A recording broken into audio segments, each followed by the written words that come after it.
Welcome back to the Insane Nightmare Survival Guide. Today we're going over one of the most powerful mechanics in 7 Days to Die, questing. I'll be going over the different types of quests, the different quest tiers, tier completion bonuses, all the rewards you can get from questing, as well as touching on the Daring Adventurer perk in the intellect tree. With that context out the way, let's get into the video. Quests can be taken from traders by talking to them and asking for a job. When you first start a world, every trader on the map will only have access to tier 1 jobs. Tier 1 jobs generally have bad rewards, but you'll have to push through them to get access to higher tiers. There are 5 tiers in 7 Days to Die, each corresponding to a set of points of interest or POIs. Generally, the higher the tier, the bigger the location and the harder it'll be, but you'll get better rewards. Each tier can be unlocked by doing 7 of the previous tier of jobs. So for example, to get to tier 2 jobs, you have to do 7 tier 1 jobs. And then, to get to tier 3 jobs, you have to do 7 more tier 2 jobs. Each time you finish a tier, you'll gain access to the next tier of quests the next day. You'll also get access to a special quest to go and meet another trader, and get a decent reward in the form of a tier completion bonus. Each tier completion bonus has a large set of unique rewards which can be very helpful throughout the game. For example, the tier 1 complete will always give you the option of a bicycle for free, along with possibilities for useful things like wrenches, forges, and some bundles early on. Notable examples of rewards from each tier would be the nail gun and the workbench from tier 2, chemistry station or the motorcycle parts bundle from tier 3, the 500 concrete blocks, the 4x4 bundle or various high level gun and armor bundles from the tier 4 complete, along with the 500 steel blocks, the gyrocopter parts bundle, the legendary tier 3 gun bundles, which will all give you a guaranteed level 6 tier 3 gun, along with the solar bank bundles, steel and military armor bonus bundles, all of which are available as tier 5 complete rewards. Some of you may not know though that you can progress to higher quest tiers without actually doing the highest quest tier available. So for example, usually you would have to do 7 tier 5 jobs to get the tier 5 completion bonus, but you can also do 9 tier 4 jobs instead to get the tier 5 completion bonus. This is really helpful on Insane Nightmare, where doing a tier 5 POI really isn't worth the trouble early on. You could spend 5 days doing 7 tier 5s, or you could spend a few days doing 9 tier 4s and get the exact same tier 5 completion bonus at the end. This also applies to lower level quests, but it's arguably most helpful for the tier 5 complete. Remember though that is 9 more tier 4s after you've already done 7 to unlock tier 5 in the first place, not 9 tier 4 jobs total. A couple of essential things to remember about the tiers is that traders share tiers between their clones. So if you have tier 4 unlocked with one trader gen, she'll have tier 4s available anywhere else she spawned in your world. However, Trader Joel will be unaffected and will still only be a tier 1. You can get each tier completion reward once with each trader type, allowing for up to 5 tier 5 completes per playthrough for Jen, Bob, Hugh, Joel, and Wrecked. This is all very abstract. Tier completion bonuses are all well and good, but what about the actual jobs you'll have to do? Well, there are 5 job types in 7 Days to Die: fetch, clear, fetch and clear, restore power, and buried supplies. When you go to a trader and ask for a job, you'll see a selection of 5 random jobs. The trader will always try and give you nearby jobs if it's possible. If the trader keeps sending you far away or gives you mostly buried supply jobs, that just means that the area you're in is not a good spot for that particular tier of POI, which just comes down to how the random world generator felt when it made your world. I should also mention that once you unlock higher tiers of jobs, you can click to go back and do any lower tier jobs you want. Also, if you don't like the selection of the available jobs, you can re-roll them in single player by quitting to the main menu, and then when you come back into the game, you'll have a new set of quests. You can use this to progress faster through the tiers by doing all 5 available jobs in one day, quitting, coming back and doing 2 more. If you don't like that though, or if you're on multiplayer, don't worry, the trader jobs will refresh each day. Anyway, back to the actual quests. Let's start with fetch quests. Yes, they actually call their own missions fetch quests. Points for self-awareness, I suppose. Fetch jobs pay the least in terms of XP and money, but they're the easiest and fastest quests by far. All you have to do is go to a location, grab the item, and bring it back. So there's no need to fight anything necessarily. You can do plenty of low-level fetch jobs without even encountering zombies. For completeness, by the way, when it comes to starting your quest, you'll want to walk up to the floating yellow arrow and press E.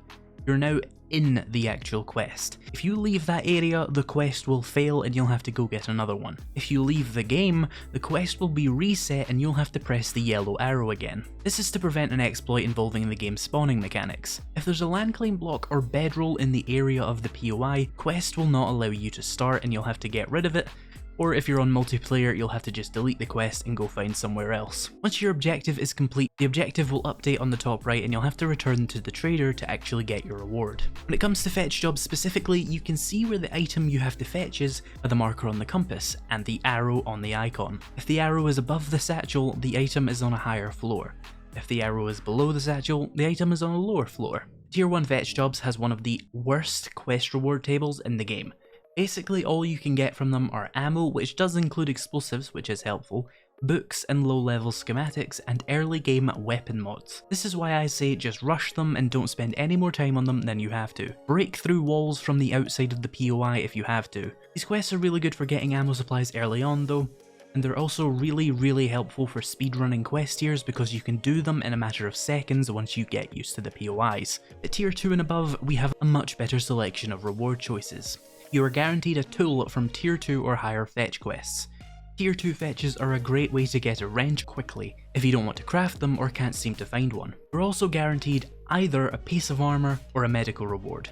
Those two are mutually exclusive though. So for any fetch job tier 2 or higher, you'll always get a tool and either a piece of armor or some medicine. However, if you have Daring Adventurer, the additional options can also be ammo, weapons, books and schematics, and mods, along with the 2 guaranteed rewards. Fetch jobs are best used to run up the quest counter to the next tier and get access to tools. Let's move on to the second quest type, clears. Clear jobs pretty simply make you go into a point of interest and kill everything inside. The game will mark enemies on your compass as you enter each room. Tier 1 clear jobs share the exact same loot table as Tier 1 fetch jobs, so mods, ammo, schematics and books. Most definitely weaker choices, but you do get paid more to do clear jobs. I would honestly avoid tier 1 clear jobs unless you run out of fetch jobs because the rewards are awful. However, at tier 2 and higher, you get a guaranteed weapon, along with a guaranteed piece of armor or medicine. This is a perfect way to get a powerful weapon early on. For tier 2 clears, you'll regularly get things like baseball bats, iron sledgehammers, low level pistols, AKs, double barrels, hunting rifles, wooden bows, and iron crossbows. And even better stuff at higher levels. For example, even tier 3 clears give you a decent chance of getting things like pump action shotguns, compound crossbows, and steel clubs. Considering that you can get to tier 2 pretty quickly by day 3, and tier 3 pretty quickly by day 4, you can have some really good gear for your first Horde Night from doing tier 3 clear jobs. And of course, tier 4 and tier 5s have the best chance of getting you those really good items like auto shotguns and M60s. With Daring Adventurer, you'll also give yourself the chance of some ammo, tools, schematics, and mods. Given how the game generally fails to generate tier 4 and tier 5 fetch jobs, doing tier 4 and 5 clear jobs with at least one rank of Daring Adventurer to open up the bonus rewards can be a really efficient way of getting yourself a high level auger or chainsaw early on. Also, if you're specifically looking for a robotic drone, they are classified as weapons and will come up in the weapon slots for rewards for high level clear jobs. Clears are a solid quest choice once you get past tier 1, giving you some of the best rewards in the game far earlier than you could ever hope to craft or loot them. Fetch clears, as the name suggests, combine fetching and clearing. You'll have to clear the POI and bring back the satchel. They pay better than regular clears, but they have the same rewards table, so everything I just said about clears applies here. Fetch clears are, however, only available at tier 2 or higher. Next quest type is Restore Power. Restore Power quests will have you activate some generators within a POI at night. You can only activate these quests between 10 PM and 1 AM. The objective is to clear the area and reactivate the generators. You just press E on the generators, it works a little bit like lockpicking. Be warned though, interacting with the generators can be loud, so you may want to secure the area first if you want to avoid getting swarmed at night. Restore Power quests are only available at tiers 2, 3 and 4.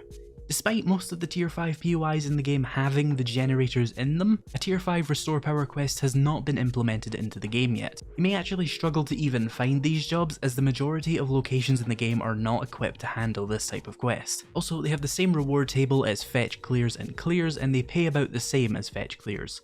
Overall though, they do fit a nice niche of giving you something interesting to do at night, but these quests offer no real advantage over the other clear types. Finally, available at tiers 1, 2 and 3, we have the dreaded buried supplies. Buried supplies quest will have you digging up a buried chest. At certain block breaking intervals, the radius you have to search is made smaller. By default, this is every 10 blocks broken. At tier 1, every time the radius shrinks, there is a 25% chance that the game will spawn between 1 and 3 zombies level to your game stage nearby.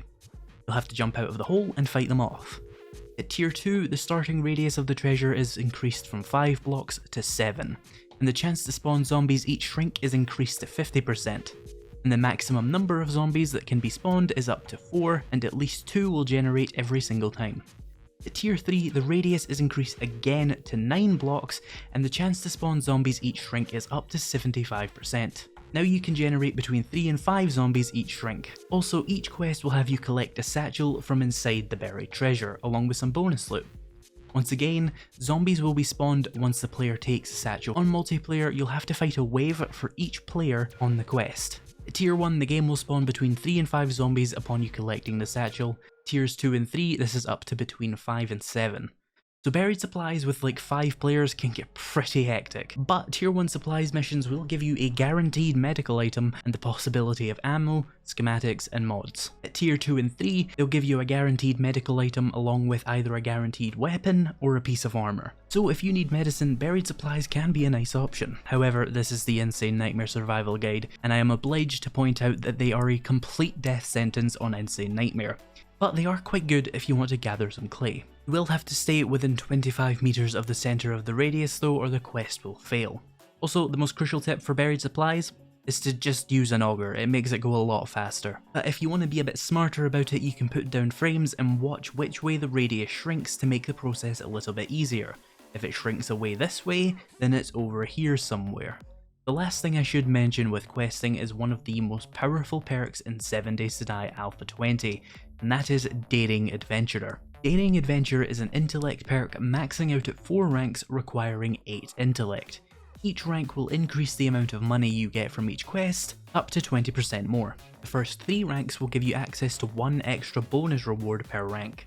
These rewards are helpful for certain quest types with good bonus reward tables. For example, fetch jobs don't usually give weapons, but have weapons as a part of their bonus item reward table. Similarly, clear jobs don't give tools in their base reward table, but tools do appear as bonus rewards for clear jobs. So taking Daring Adventurer can open up many excellent rewards and make quests much more versatile, as they'll give you a much wider choice of options.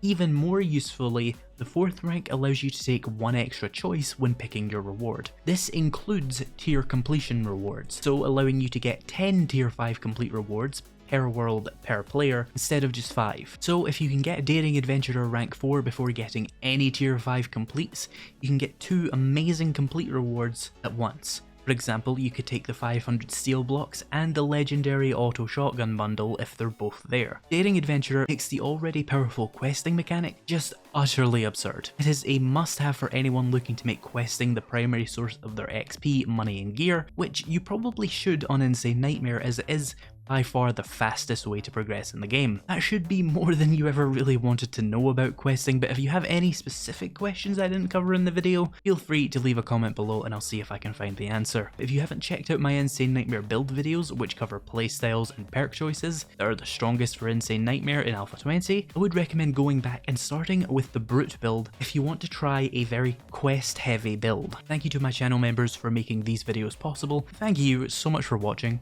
and I'll see you in the next video.